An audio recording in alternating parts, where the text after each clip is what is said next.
Morning, Jan. It was a good start to the batting, and they seen off that youngster spinner very well, and then suddenly did a collapse. Johan, if you could just repeat the question. Well, it was a good start batting, and also seeing off that youngster, and then suddenly there was a collapse. What can it be attributed to? What, or it's just one thing, one wicket leading to another? Yeah, thank you for your question.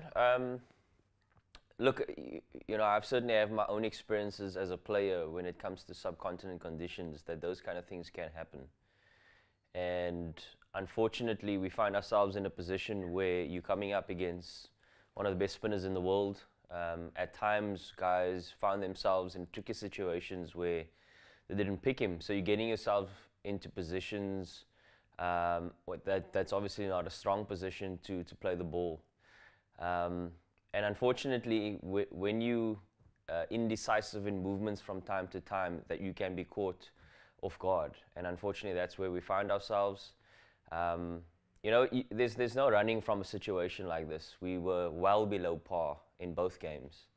And that's something that we have to turn the mirror on ourselves and ask ourselves the question, okay, so with that in mind, how are we going to get better? You have a short turnaround. There's literally 36 hours before we have to play a game. So very much it's about a mental switch in understanding how am I going to commit to my options, how am I going to commit to my game plan, and take it from there. Thanks, Johan. Stu? Yes, Lucy. Hi, JB. Hi, Stu. This is something. I mean, the batting problems is not new. It's not just this hasn't just happened in Sharjah. It's something that we saw a little bit of in the West Indies, and I know there were some difficult conditions in New York during the World Cup.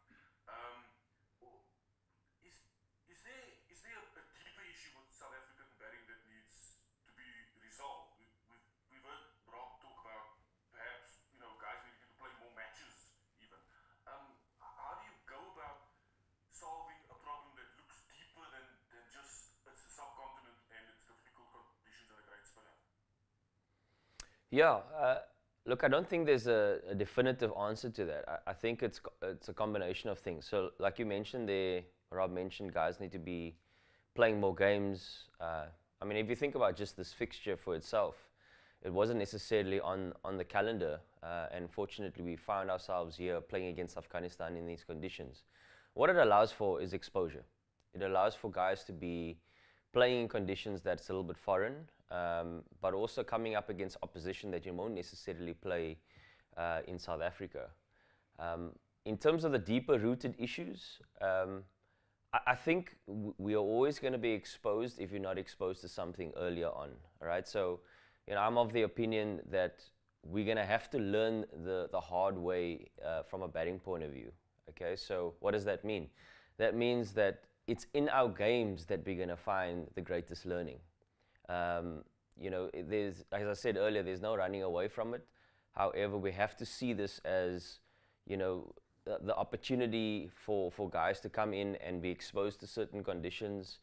What are we going to be facing in a few months' time in Champions Trophy? Okay, so if this is an exposure for that, how do we adapt? How do we find options that allows us to be successful in conditions such as this one? When it comes to deeper rooted issues, unfortunately, that's a harsh reality we have to accept. We find ourselves in situations where guys are coming in and unfortunately not living up to the mark. But that doesn't mean they're not good enough. It doesn't mean that they don't have the competitive nature in them. It's just about advancing and creating a bigger toolbox for them. And that's on us as coaches as well. It's not just the players that are not performing. How do we turn the mirror on ourselves as coaches and help them be the best version of themselves? And if they are being the best version of themselves, ultimately we give them the best chance of winning games for South Africa. So that's the hope. Thanks, Stu. Ongama? Thanks, Lucy. JP, we're talking about the West Indies, and obviously the series right now we just lost. And I think we might find ourselves having a lot of people say that these boys are not good enough, or maybe these three series say something about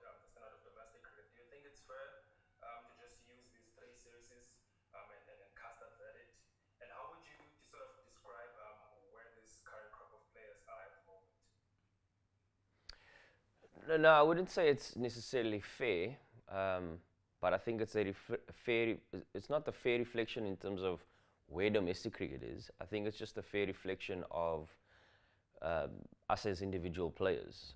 So it's not necessarily everybody that finds themselves in tough situations. There's a handful of players that find themselves there. So again, you know, it's not exclusively to some crop of players. Everybody has to put up their hands and say, listen, okay, how do I get better here? And it's not just the individual going by themselves and saying, okay, I need to do this, I need to do that. It's about asking for help. It's about coming together as a batting unit and saying, okay, so what is the collective learnings? How do we get better? And what are we going to do about it? What was the second part of your question? Sorry? I was just asking, how would you describe where this current team is at the moment? In a difficult position. You know, you think about this tour, and I know there's been a lot of murmurs around opportunity and winning games for South Africa, and there's been sort of terms thrown around that it's not exclusive. I think where we have to admit for ourselves is that, yes, we find ourselves in a bit of a developmental growth phase. However, that doesn't exclude the idea of we trying to win games for South Africa. It's a combination of the two. But you know, as coaches, we're always wrestling with this idea of challenge and support. And you know, you find yourself in a situation where how do you support, but how do you challenge players to be better? How do you create a platform for them to go back and work on their games and find themselves in a situation where they can come back in again and be better? You know, what are the things that they need to work on? And that's, again, for us as coaches to be very mindful of. Thanks. So Gomez, here. JP, how you doing? Obviously when you started as a youngster, the landscape of the game was a hell of a lot different. Your players wouldn't play in leagues. It was different. But when you walked into started your career, you would have batted around senior players as a young player. There would be senior players in the team where if you look at someone like possibly Tristan Stubbs, who you want to go forward, he walks in with a debut on both sides of it.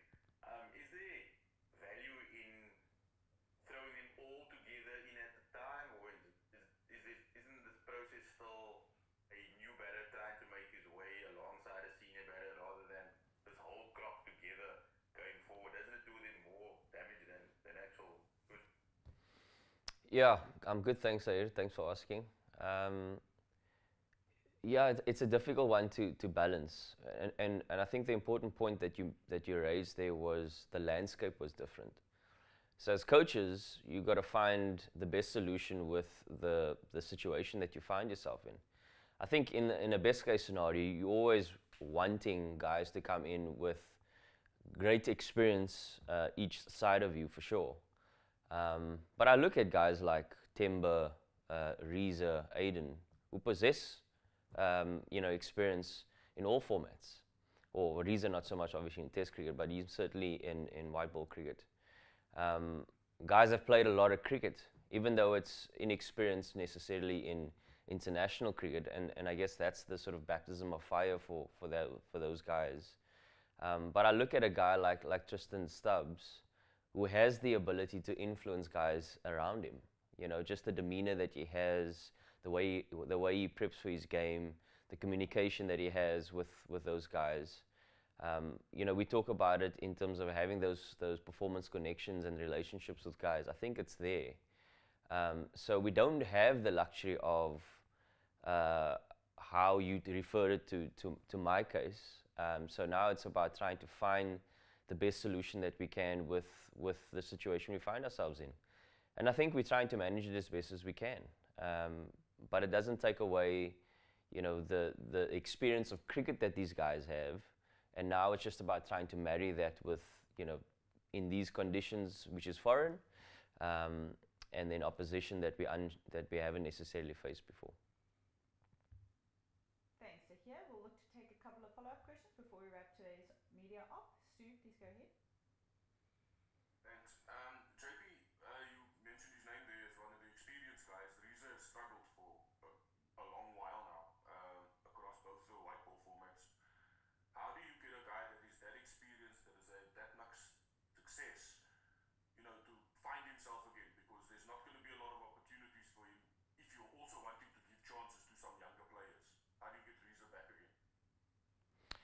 Well, the connection that I have with Reza, most times it's not necessarily about a technical thing or anything like that. I think it's more just about understanding that he belongs. You know, I spoke earlier about this wrestle of challenge and support. He's a guy that needs a lot of support and a lot of love when it comes to his game. You know, he's had an interesting career where he's had to wait a long time for opportunities, and now he's been getting opportunities, and it's, you know, it's been up and down. You can't take away the quality of the player, 100%. But at the end of the day, you know, we always going to be accountable for our performances, and that's something that he needs to obviously be accountable for, and us as coaches need to be accountable for. I've got a strong belief that he can find his way to come back, 100%. Yes, we've got one more game here, and as much as it feels like he's out of form, he's a quality player that I believe can find his way back, and hopefully we can assist him in that and give him another chance to prove himself.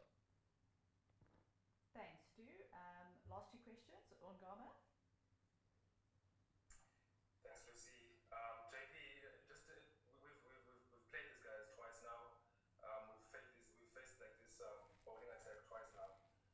What sort of lessons are we taking from these two games and taking them forward to the next game? Well, it was mentioned earlier that, you know, there was certainly a more confident start. If you think back to the first game, I think it was 36 for 7 in the power play. I mean, it doesn't matter who you're playing against, that's never going to be good enough. So there were some strides made in that power play. The thing that we often reflect upon is what was our mindset, and were we confident in the options that we took, and what was the execution. Those are the things that we're going to be reflecting on.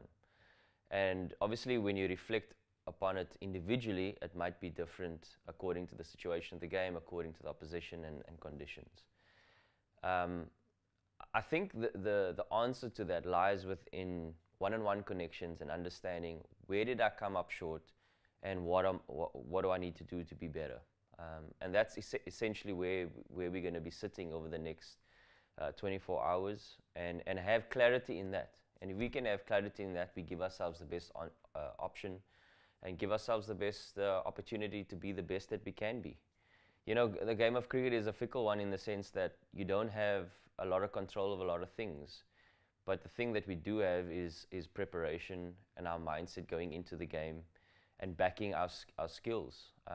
And that's the only thing that I can enhance and certainly try and encourage. And hopefully that result will come that we know we can get.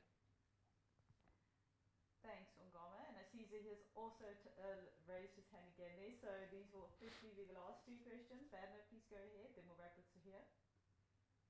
Hi, JP. Just a general question about the approach to batting in the series against the spinners.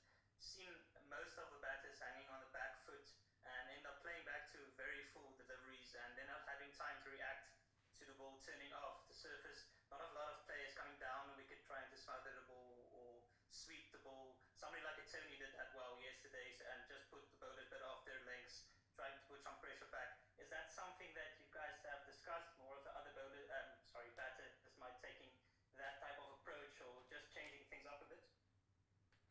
Yeah, I spoke earlier about adding to the toolbox. And what I mean by that is, you know, speaking around options against various bowlers. And that's certainly something that we will continue to chat about. You know, when you think about certain guys that have not faced these guys in recent times, and also when you find yourself in a tricky situation where you're not picking the ball, so you make mention of guys not using their feet. You know, when the ball is turning both ways, it's often a tough option to take when you're not sure which way the ball is turning. Once you get comfortable in understanding and seeing what you need to be seeing out of the hand, I think that's when clarity comes in terms of the options. Sweeping is always going to be an option that we're going to encourage here, you know, particularly in these conditions, and we've seen you know, them do it with great success as well. When I say them, I'm talking about the Afghanistan batters. So that's certainly something that we will look at and see how can we be more proactive rather than reactive. And I think when you're playing off the back foot consistently and getting found out, I think that's the reaction that you're referring to. So that proactiveness in terms of mindset and option is going to be something that we're going to have to be better at. Thanks. So here? So you touched on every aspect of my question in terms of, so you've always spoken about processes and preparation, that's the key. And in the previous briefing that Mulder spoke about not having seen Russian quite often. Sorry, Zaria, your mic is a little bit softer there. I'm not sure. Can you hear me now? Yeah, there we go. Is that better? Yep. Okay. I said you've always spoken about processes and preparation, and Vian said in the previous press conference that they hadn't seen Rasenfa much of him. In today's world, there's video footage all over the place. Just how is that? How did that occur? That you know that there wasn't much to be seen of him before, because obviously we saw him. Everybody batted a little bit better against him yesterday after the first game. So just in terms of getting hands on the video analysis on the video, like isn't that what international cricket's about, the prep? Yeah. So even if you think about, playing him better in the second game, it wasn't necessarily about the footage that we saw. I think it was more around the conversation about how are we gonna play this guy. So obviously coming into this game, in the first game, not having seen much of him is not necessarily looked at as a big threat. All right, and then you see the impact he has on the game, and yes, you are exposed to a little bit more footage, but even in that footage, there wasn't necessarily close-up zooms to be able to decipher between which way the ball is going. So the discussion is about, okay, so how are we going to score for the guy? And what positions do we want to get into that gives ourselves the best option of being in a strong position and the willingness to score? And I think that's where the let's call it the secret sauce lies. It's not necessarily about the footage, because the footage doesn't always allow for you to see the front on view, what are the fingers doing. In times past where you have these zoomed in views of where, let's say, the broadcaster had shown a skit of it, and we get to see what it looks like when a ball is turning away and when the ball is turning in. I think it was more about the options that we need to be looking at. And then we have that swing around the room in terms of, okay, so what works for you? Okay, maybe I can try that. So the next day we're in training, okay, let's try this and let's try that option. Even Varuki coming around the wicket is slightly different to what, the normal angles are. So, okay, so how do we adjust to that? We often talk about experience counts for nothing if it doesn't make you better. So we've seen improvements from game 1 to game 2 in the various phases of the game, but it still doesn't mean that we were far from good enough. And that's something that we have to really admit for ourselves. So how do we get better now in the middle phase of the game and extend it obviously to the back end? Wickets in hand is always going to be critical. Even in the chase of 310, we had a nice structure of how we want to try and find ourselves in various phases of the game. Where are we at 30 overs? What gives us the best chance at the back end? But unfortunately, you're coming up against one of the best in the world, and he was too good on the day.